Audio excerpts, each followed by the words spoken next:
Welcome to Whether or Not, sponsored by TD Bank. I'm WABC Chief Meteorologist Lee Goldberg. In this episode, we deal with the handing off of the baton from March to April. Where is our weather pattern going as we get into spring? We have an active final week of March. We have some big things going on in the area like the Mets home opener, so we have to deal with the baseball forecast going forward, and it's a little dicey, unfortunately. And we have to talk about the pattern as we approach the total solar eclipse, which is 2 weeks from the recording of this episode. Not that we can get into specifics, but I can get a feel of the overall pattern heading into that time. So we want to keep you posted every step of the way as we get closer to that incredible celestial event. All right, let's get right into it. All right, so with this episode, we're going to start with tackling the initial weather pattern. And one thing that's happening is we're getting into kind of a blocky type pattern where things aren't going to move very much during the middle part of this final week of March. So the first thing we introduce is an extended stretch of cloud cover. We progressively get more dreary and ultimately start to add some rain to that forecast. So what's happening is we're kind of in a squeeze play in between two systems to start the week, and then unfortunately everything kind of converges on us and we get more and more unsettled. That's why we've enjoyed some sunny weather in the way of that weekend soaking, but now things will start to close up. The question is, how much rain are we going to get from this? Because there's going to be an area of low pressure along the coast that's going to have a wave of very heavy moisture with it. But is it aimed at us or is it aimed offshore? And that's super critical given all the rain that we've had as of late. So my concern is, do we have an AccuWeather alert on Thursday? That's the timing I'd be looking at, is later Wednesday night into Thursday, do we get a soaking in that window? Things could also be a little slow to clear. I like the idea of some brightening returning on Friday, but it may not be as quick as I first thought, just given that everything is so kind of jammed up on the weather map. The clearing may be a little slow, and that's typical in a spring pattern, but I do like the idea of getting into a fairly quiet weekend where it should be mainly dry, despite the chance of a minimal shower threat on Saturday night as a weak frontal boundary goes through. Because of the very heavy rainfall, our rivers, streams, and creeks are running high. So the Passaic River at Pine Brook, so far, we have some flood warnings through midweek. But remember, we have that Thursday rainfall, which still could be potentially significant over the Passaic River Basin. So I wonder if maybe we're at least near action stage or minor flood stage, even during the second part of the week. And we'll go into potential rainfall totals as we get in there and more specifics. Also, we've had this onshore flow because of our weekend storm kind of sitting and spinning out in the Atlantic. We just went through a full moon, or we're going through a full moon to begin the work week. So the tides are astronomically high already, and we're still piling up some rain or some coastal waters along the shore, some ocean along the shore. So unfortunately, we're getting more beach erosion, and we have some coastal flood issues that will at least go into Tuesday, but I wonder if that also extends into the second half of the week once we reestablish some of the onshore flow. But right now, I'm not as concerned about that. I think that will abate as we go through Tuesday. All right, just looking at a snapshot of March, you can see how incredibly warm it was as we went through our first 2.5 weeks, nearly 3 weeks. We were running about 10, 11 degrees above average. Well, now things have started to balance out as we hit the home stretch of the month, and we're still running a huge departure. There's no way March is going to finish below average, but we're definitely cutting into that surplus we've had.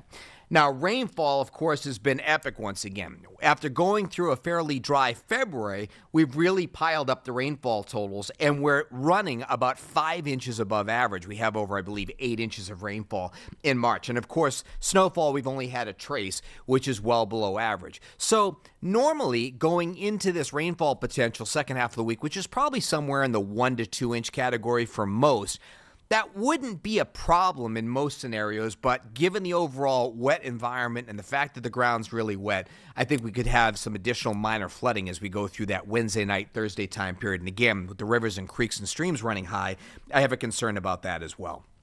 So here are the players on the weather map. There's a big blizzard going on in the upper Midwest. There's severe weather down south. The crux of that blizzard is actually headed into parts of eastern Canada.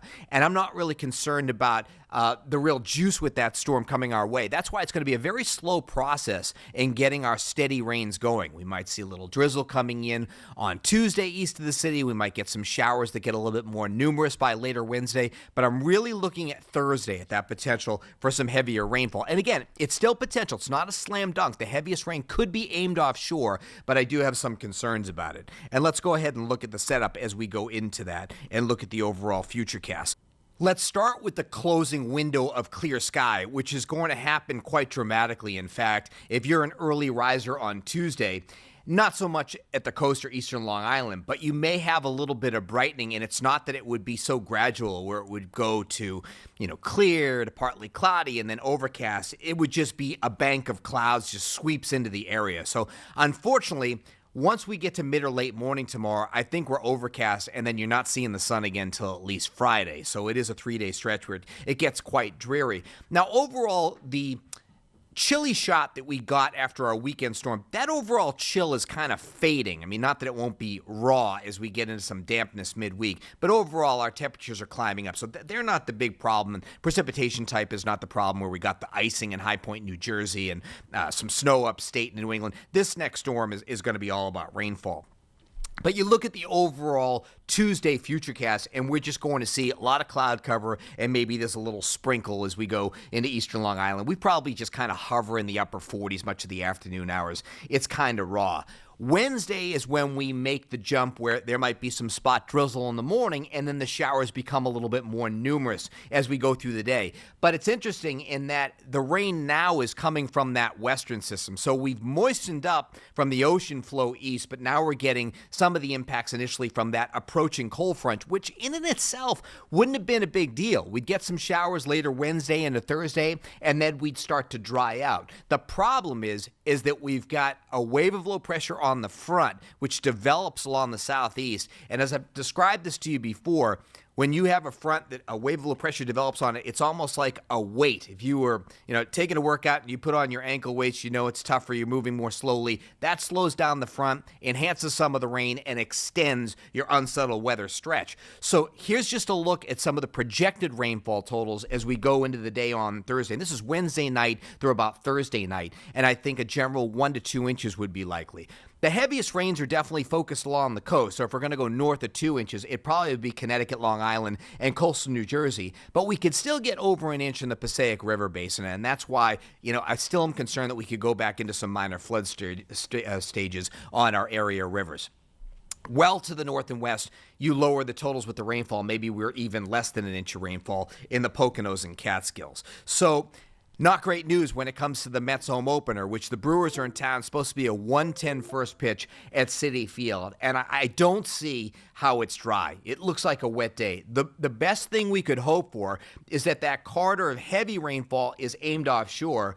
They really want to get the game in, and they'll play through unpleasant conditions, but playable conditions where you just have some off and on showers or light rain. But right now, I lean toward a steadier rain. We're in the 50s, which isn't bad. There's kind of a chilly north wind, making it feel like 40s. So I guess I would lean toward postponement 60-40 right now, maybe even 70-30, just given on what I'm seeing in the map. If we start to see more progression offshore, then maybe we have a little better chance. But right now, I'm not encouraged about what I see for that. So there's the overall setup on the weather map. The front tries to get by us, can't get far enough offshore. That area low pressure develops, and there you go, and we have our steadier rainfall. Now, the problem is with a spring pattern and a kind of a blocky pattern like this is that clearing tends to happen more slowly than some of our weather models would tell you. And there are some guidance which is suggesting, okay, we clear out, we get cool breezes, we get some sunshine back on Friday.